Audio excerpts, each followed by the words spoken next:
Hello everyone, it's Connal Finlay here, the owner and director of the Cellar store down in New Zealand, and welcome to today's episode of the Cellar TV.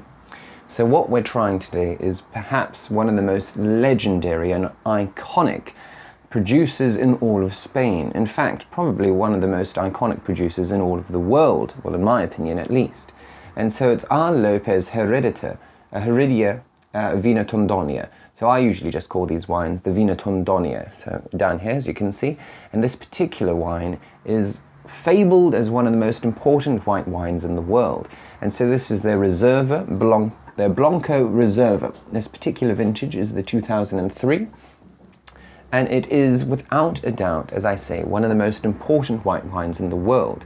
And why is that? Is because it's, well, because it's just extraordinary, it's legendary.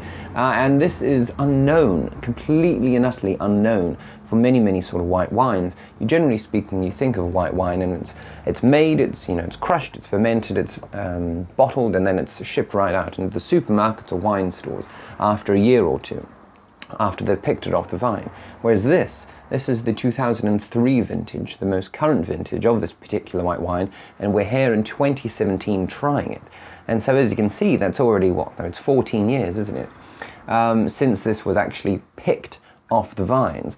And over that time, it's had this quite extended and complex aging and slightly mild oxidative process in oak, but also it has quite a bit of bottle age in the cellars there before it's actually released. So it's released ready to drink, which is very important. But that said, this white wine can age for decades and decades and decades. And so the particular grape varietals here, if you're wondering, this particular vintage, it's 90% Viura, which is also known as Macabeo, and 10% Malvasia, or Malvasia Blanca, as you can possibly imagine. And so Viura and Macabeo, / Macabeo I should say, same grape varietal, that makes up the most of this. This isn't necessarily always known as being a grape that is used in quality white wine making. And is, some of you might be aware, one of the leading grape varietals in cava production. But here, it's usually just sort of seen as a blending grape varietal for many sort of other Rioja Blancos, or white wines made in the Rioja region. But here, it's right on its standing point, and why it can make such interesting, complex white wines with these guys is because the vines that they have are at least 100 years old, if not older. I think the oldest particular vine of Viura dates back to about 150 years old, so very long time. And this in turn creates very concentrated and very intense sort of aromatics. So Viura, they will add a little bit of acidity, or quite a bit of acidity, but also a lot of sort of fleshiness and ripeness, akin to what very ripe sort of Chardonnay or Viognier would give. And as I said, then a little bit, 10% of Malvasia in here, or Malvasia. And again, that will add just a little bit more acidity.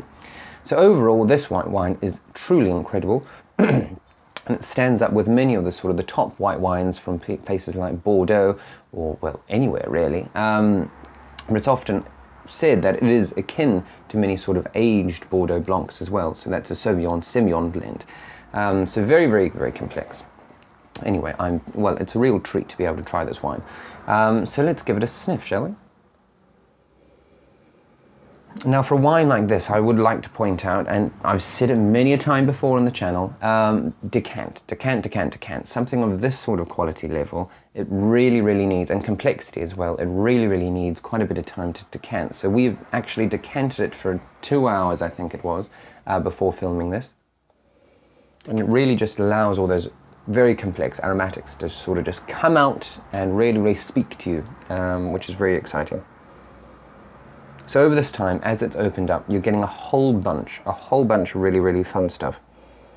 You start off with the real fleshy primary fruit flavors. We're talking sort of golden apples and pears. There's a little bit of peach and some nectarine. There's quite a bit of sort of tangerine and tingelo here. But then the Malvasia comes in, and this for me really gives it quite a bit of sort of orange, that sort of tangerine, that definitely sort of honeysuckle, those orange fruit flavors.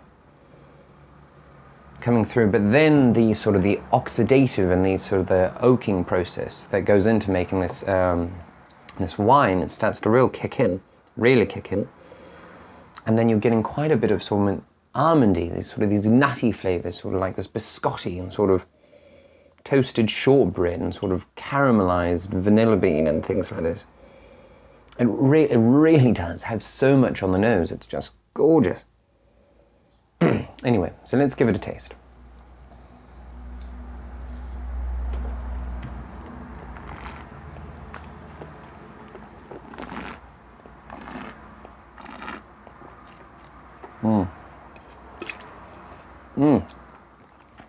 So again, dry, very dry, and quite full-bodied actually, I have to say. So this definitely isn't something that you're just going to sort of open up if you're wanting to have a bit of a spritz and zingy sort of crisp white wine in summertime. This is much more serious white wine.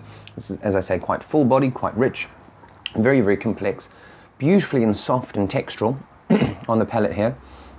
And again, those same sort of flavors, that complexity really just sort of smashes you right in the face. And so quite a bit, I have to say. Those lemon flavors, definitely those sort of tangerine, orangey sort of flavors coming through in spades. Lots of apples, lots of pears.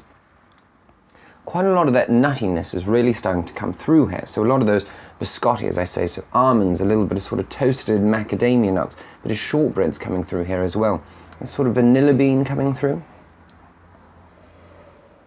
And sort of as it opens up especially, then you are getting quite a bit of honeysuckle. Honeysuckle flavors, a few other sort of floral aromatics there as well. And then that sort of white fruit flavor comes through, which is really, really exciting. But at its core, this particular white wine is very sort of orange and yellowy fruit based, with a lovely sort of caramelized and oxidative nose as well coming through. So it's very, very nutty, very, very complex.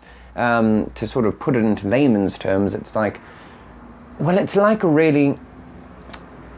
an aged Australian, top-end Australian Chardonnay in many, many respects. It's got that oakiness, it's got that oxidativeness, and it's got that sort of fleshy, stone fruity, tropically sort of nose to it as well. So it's very interesting, very complex. Yes, it is a little bit more expensive than your average bottle at the supermarket. It is about $70 a bottle in New Zealand. But in all honesty, it's actually probably one of the best value white wines we've got on the website. It's just intense. For everything that this packs into the bottle and into the glass, it's, well, as I say, it's right bloody steel. And so this, again, as I say, it is ready to drink now, but this is going to age so beautifully and just get more complex, more interesting as the years go by, over the next decade, 2 decades, or 3 decades, perhaps longer, in your cellar, assuming you keep it right. Anyway, so today this has been the Vina Tondonia. This has been their Blanco Reserva from the 2003 vintage. So please do like away, comment away, and of course if you've liked the video, please do subscribe below, that's much appreciated, and share of course with all your other sort of wine-loving friends and family. And of course, I think I might go finish this. Cheers!